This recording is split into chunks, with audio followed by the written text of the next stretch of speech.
O IPCA 15, índice considerado a prévia da inflação oficial do país, registrou alta de 0,34% em dezembro. Mesmo em alta, o número representa uma queda de 0,28 ponto percentual em relação a novembro, quando ficou em 0,62%. O resultado foi puxado pelo avanço de 1,47% no grupo de alimentação e bebidas, que tem o maior peso no índice e registra a quarta alta consecutiva. Outros grupos, como despesas pessoais e transportes, também subiram em dezembro.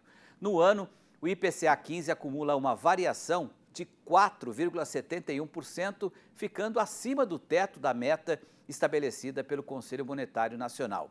Os dados foram divulgados na manhã desta sexta-feira pelo IBGE.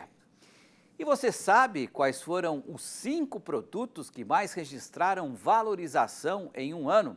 Pois é, a FGV Agro listou os 5 produtos mais inflacionados ao longo de 2024. Veja aqui comigo no telão.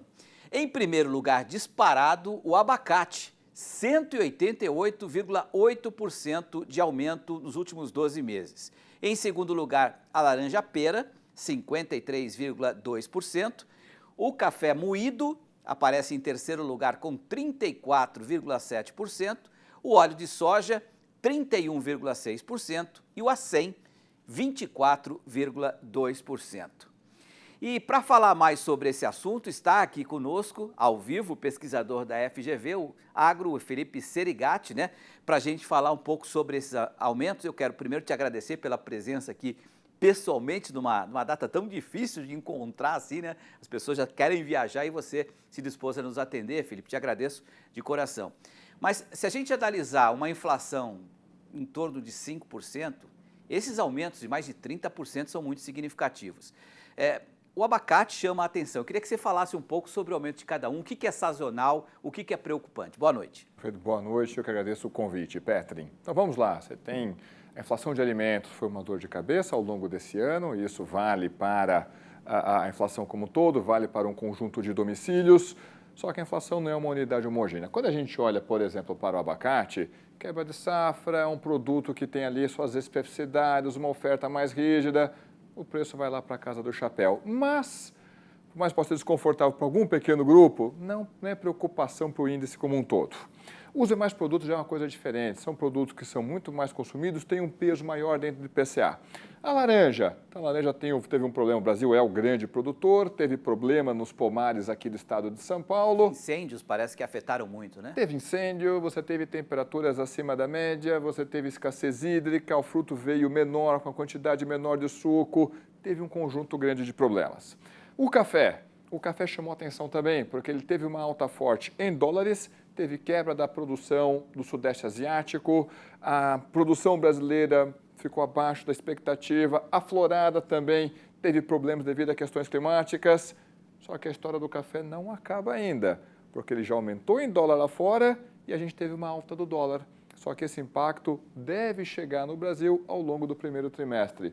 Óleo de soja, a gente está operando no mundo com o preço de óleos vegetais bastante pressionados, tanto por questões de safra, quebra de safra, por exemplo, do óleo de palma, mas também problemas na Ucrânia, que não é novidade, mas também problemas geopolíticos, comerciais, por exemplo, no Canadá. E o acém, eu acho que a parte mais interessante para a gente abordar é justamente o acém.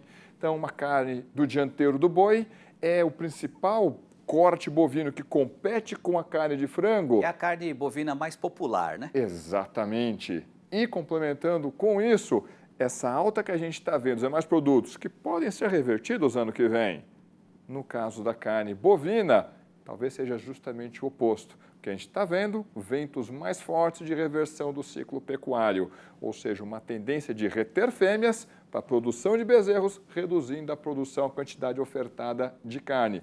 Ou seja, o preço da carne bovina deve permanecer pressionado ao longo de 2025. Esse ponto é importante a gente abordar com um pouco mais de profundidade, porque a pecuária ela tem um ciclo longo, né? Se a gente imaginar que nesse momento a pecuária está se recuperando de um período de preços baixos, onde ocorreram muitos abates de fêmeas, né? Agora um processo inverso.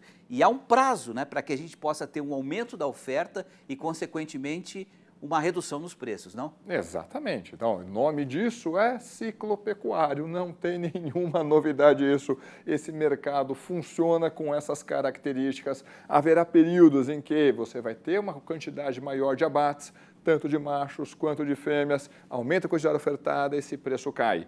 No entanto, quando a gente vê principalmente a remuneração da cria, a margem da cria melhorando, opa, você tem lá um movimento maior de retenção de fêmeas, aquela fêmea que ia virar carne, na verdade, é alocada para a produção de bezerros. Só que isso mexe nas cotações do preço, seja da pecuária, seja junto ao consumidor final.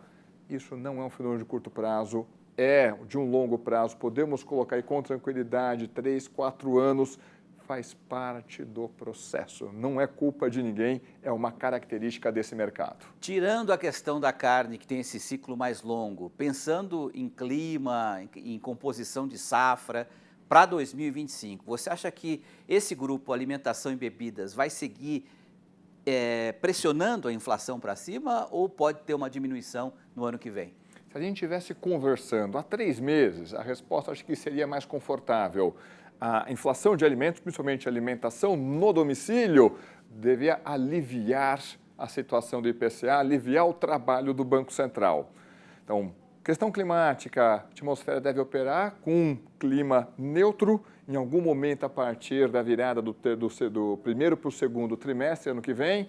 Mais do que isso, olhando aqui para o hemisfério sul, gente, um volume de chuvas bastante razoável, então as perspectivas da nossa safra de verão, são favoráveis, tudo isso cria uma pressão baixista para os preços, ruim para uns, bons para outros. Só que a gente tem visto, ao longo desse último trimestre, uma forte elevação do dólar. E aí tem um enorme ponto de interrogação. Qual impacto vai ser mais intenso? A alta do dólar sobre o preço ou a maior quantidade ofertada? Então, com relação à inflação de alimentos, nós temos um importante ponto de interrogação.